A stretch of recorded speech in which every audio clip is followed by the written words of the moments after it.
Bonjour, je m'appelle Pierrot, je suis médiateur numérique à la maison de quartier La Touche à Rennes. Je vais vous montrer dans cette vidéo comment vous pouvez vous-même fabriquer une station d'observation qui prendra en photo les oiseaux qui s'en approchent. Vous n'avez pas besoin d'être super calé en électronique ou en informatique pour faire ça, vous allez voir, c'est très facile. Pour réaliser votre station d'observation, vous aurez besoin d'une carte électronique Raspberry Pi. Ça, c'est le modèle Raspberry Zero qu'on peut trouver à moins de 10 €, mais vous pouvez utiliser n'importe quelle carte Raspberry jusqu'au Raspberry 4. Vous aurez besoin d'une webcam.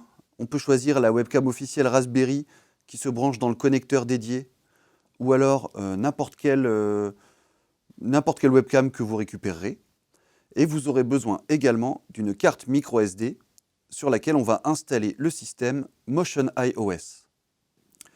Première étape, vous allez utiliser votre ordinateur pour installer le système Motion iOS sur la carte SD. Après avoir inséré la carte micro SD dans l'ordinateur, il va falloir maintenant télécharger le système Motion iOS qu'on installera ensuite sur la carte SD. Vous trouverez le fichier à télécharger sur le GitHub du projet, dans la colonne de droite. Allez chercher la version la plus récente, Latest. Vous arriverez sur une liste avec tous les systèmes Motion iOS adaptés aux différentes cartes, Banana Pi, NanoPi, Raspberry Pi, Tinkerboard. Choisissez bien la version correspondant à votre carte. Pour ma part, j'ai une Raspberry Zero, je vais donc choisir simplement Raspberry Pi. Ce premier téléchargement correspond donc au système Motion iOS. Mais pour pouvoir l'installer sur la carte SD, vous allez avoir besoin d'un autre programme, une sorte d'installateur de système qui s'appelle Raspberry Pi Imager. On va choisir le site de la fondation Raspberry Pi, raspberrypi.org, ou dans la partie Downloads, on va trouver Raspberry Pi Imager pour Windows, macOS ou Ubuntu. Alors je récapitule, vous avez téléchargé deux fichiers, Raspberry Pi Imager qui est l'installateur du système, et Motion iOS qui est l'image du système. Vous allez donc maintenant lancer l'installation de Imager. Et le programme démarre. Vous avez deux boutons. Le premier, Choose OS, qui permet de choisir le système à installer.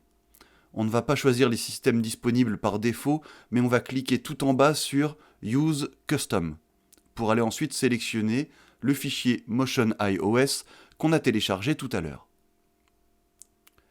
Le deuxième bouton, Choose SD, permet d'indiquer sur quelle carte SD on va installer le système. Méfiez-vous, si vous avez plusieurs cartes SD ou des clés USB branchées sur l'ordinateur, choisissez bien la bonne. Enfin, le bouton Write permet de lancer l'installation sur la carte. Un message nous demande si on est bien sûr de nous parce que ça va effacer tout ce qu'il y a sur la carte SD avant de lancer l'installation.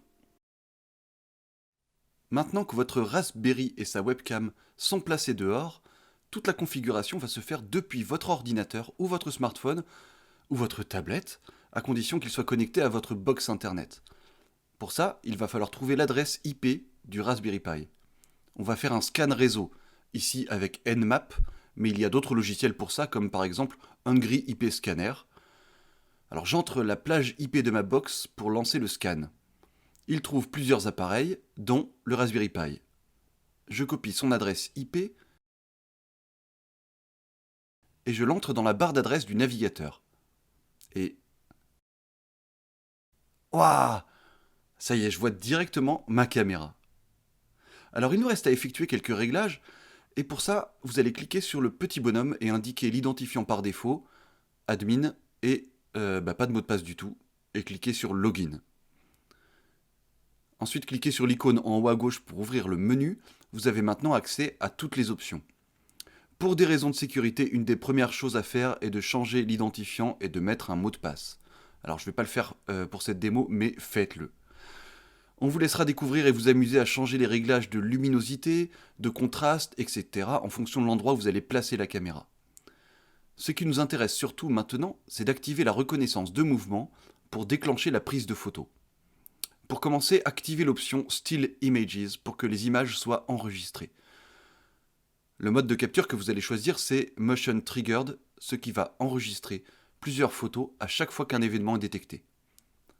On pourrait aussi activer la capture vidéo, mais je ne vais pas le faire pour cette démo. Ensuite, dans le menu Options détection, il y a quelques réglages à choisir. Motion Gap correspond au nombre de secondes de silence qui détermine la fin d'un événement. Et le minimum de frames pour déclencher un événement, je vous conseille de le réduire parce qu'un oiseau ne va pas forcément rester longtemps devant la caméra. Dans le menu Motion Notification, il y a plusieurs possibilités pour être prévenu lors de la détection d'un événement. Je vais activer la réception par mail en entrant l'adresse mail puis le serveur SMTP. Vous trouverez facilement ces informations sur Internet. Et comme j'ai envie de recevoir les photos par mail, je vais renseigner le champ Attached Pictures en mettant par exemple 3 secondes de capture. Pensez bien à cliquer sur Apply tout en haut pour enregistrer vos réglages. Ayez bien en tête que ces réglages ne vont pas forcément fonctionner du premier coup. Il va vous falloir faire des tests en fonction de l'exposition, du changement de lumière, du positionnement de votre caméra.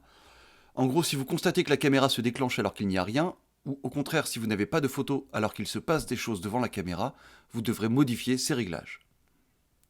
Et n'hésitez pas à aller voir toutes les options, tous les réglages. Motion iOS est très complet. Vous pouvez par exemple définir une zone dans l'image pour limiter la zone de détection de mouvement, modifier le pourcentage de l'image qui doit changer pour qu'un événement soit pris en compte, et plein d'autres choses. Ben voilà, il n'y a plus qu'à attendre qu'un oiseau passe par là. Nous travaillons actuellement avec des bénévoles sur des stations plus sobres sur le plan énergétique et plus autonomes. Si vous désirez nous rejoindre, si vous êtes passionné par les oiseaux ou passionné par les technos, vous trouverez nos coordonnées dans la description de la vidéo. À bientôt!